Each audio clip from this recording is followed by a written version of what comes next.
Hello viewers, আসসালামু আলাইকুম। আশা করছি সবাই ভালো আছেন। ওয়েলকাম টু আক্তারস। আমি আক্তারুজ্জামান আপনাদের সাথে আছি। চলুন আজকে একটি ম্যাথ সমাধান করা যাক, যে ম্যাথটি 49তম বিসিএস এ ইতিমধ্যে এসেছে। তাহলে এখানে কি বলা হচ্ছে, একটি ত্রিভুজের প্রথম কোণ, একটু খেয়াল করুন, প্রথম কোণ দ্বিতীয় কোণের অর্ধেক বলা হচ্ছে, প্রথম কোণ দ্বিতীয় কোণের অর্ধেক। এরপরে বলা হচ্ছে তৃতীয় কোণ অপর দুটি কোণের বিয়োগফলের 3 গুণ, বিয়োগফলের কত 3 গুণ, দ্বিতীয় কোণটা কত হবে সেটি আমাদেরকে বের করতে বলা হচ্ছে।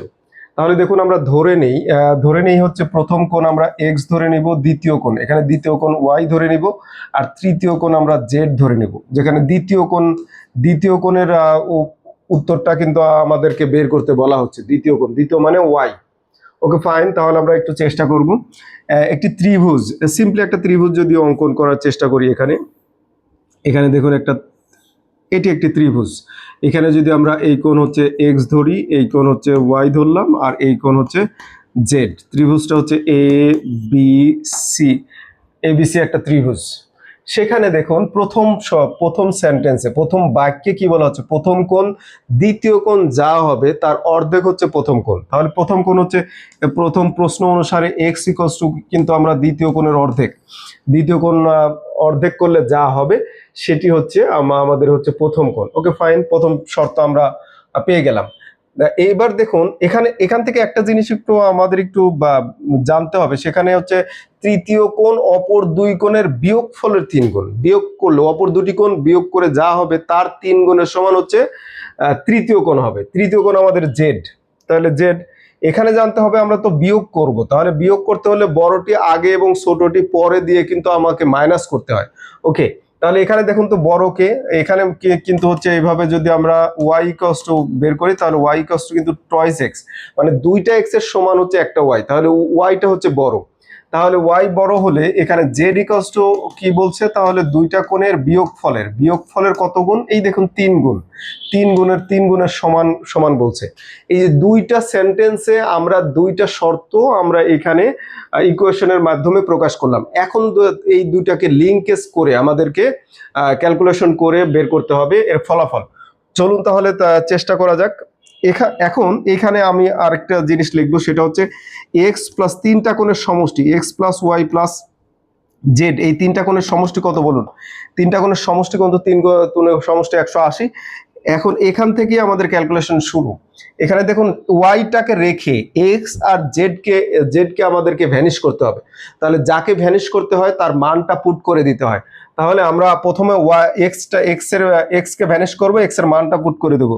এক্স এর মান y equals to 2। Okay fine, তারপরে হচ্ছে এখানে ওয়াই যা আছে ওয়াই লিখলাম, জেড এর মানটা আমরা পুট করে দেবো, তাহলে জেড ভ্যানিশ হয়ে যাবে। জেড এর মান হচ্ছে, একটু খেয়াল করুন, 3 into y minus x, x এর মান আবার হচ্ছে ওয়াই ডিভাইডেড বাই এক্স এর মান হচ্ছে কত, এক্স এর মান হচ্ছে ওয়াই ডিভাইডেড বাই 2।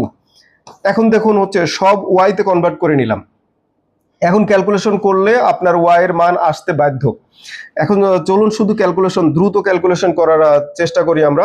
এই 3 দ্বারা গুণন করে দিই, আর এইখানে দেখুন 2 এখানে যদি আমরা গুণন দিয়ে নেই, এই দুটা যদি গুণন কি, 2 একে 3, তাহলে 3y ডিভাইডেড বাই 2, আর এখানে হচ্ছে 3y, একটু খেয়াল করুন, 3y মাইনাস 3, উপরে 3y আর নিচে 2, এই যে 3 দ্বারা y এর সাথে গুণন দিয়ে নিচে 2 করলাম, ইকুয়ালস টু হচ্ছে 180। ওকে ফাইন, এরপরে আমরা এখান থেকে শুরু করব, এটা এই পাশে থাকুক। তাহলে এখানে লসাগু দেখুন, এখানে 2 আছে, এখানে 2 আছে, তাহলে 2 আমাদের হচ্ছে লসাগু। তাহলে 2 লসাগু করলাম, তাহলে 2 লসাগু করলে এখানে 3y, প্রথমে হচ্ছে 3y, তারপরে হচ্ছে প্লাস, দেখুন নিচে ধরুন 1 আছে, তাহলে 1 থাকলে এই 2 যায় 3 এর সাথে, 3 দুগুণা 6y minus 3y equals to 180। Okay fine, তারপরের লাইনে যাই, চলুন। পরের লাইনে এখানে আমরা 2 রাখলাম, এখানে দেখুন 3 আর 3 চলে গেল, আর এই 2 দ্বারা শুধু 6y ডিভাইডেড বাই 2, তাহলে এইটা দিয়ে যদি আমরা এখানে কেটে দেই তাহলে কি হবে, 3 দুগুণা 6, তাহলে 3y থাকলো, মানে হচ্ছে এই লাইনটা আমরা 3y লিখবো, তাহলে 3y ইকুয়ালস টু 180। অতএব y ইকুয়ালস টু 3 দ্বারা ভাগ করে দিই, তাহলে 180 ভাগ হচ্ছে 3, 3 6 18, তাহলে 60। দ্যাট মিনস এখানে খ উইল বি দ্য আনসার। এই যে এইভাবে জাস্ট শর্ত মিলিয়ে যা বলছে, প্রশ্নে যা বলছে, ভাষায় যেটা বলছে সেইটা মেনটেন করে আমরা সামনের দিকে ধাবিত হব। আজকে এই পর্যন্ত রাখছি। রাখার আগে রিকোয়েস্ট করব পেজটি ফলো দিয়ে রাখবেন। আর যদি মূল্যবান বা আপনাদের মূল্যবান পরামর্শ থাকে তাহলে অবশ্যই পরামর্শ দিয়ে সহযোগিতা করবেন। আল্লাহ হাফিজ ফর টুডে। আসসালামু আলাইকুম।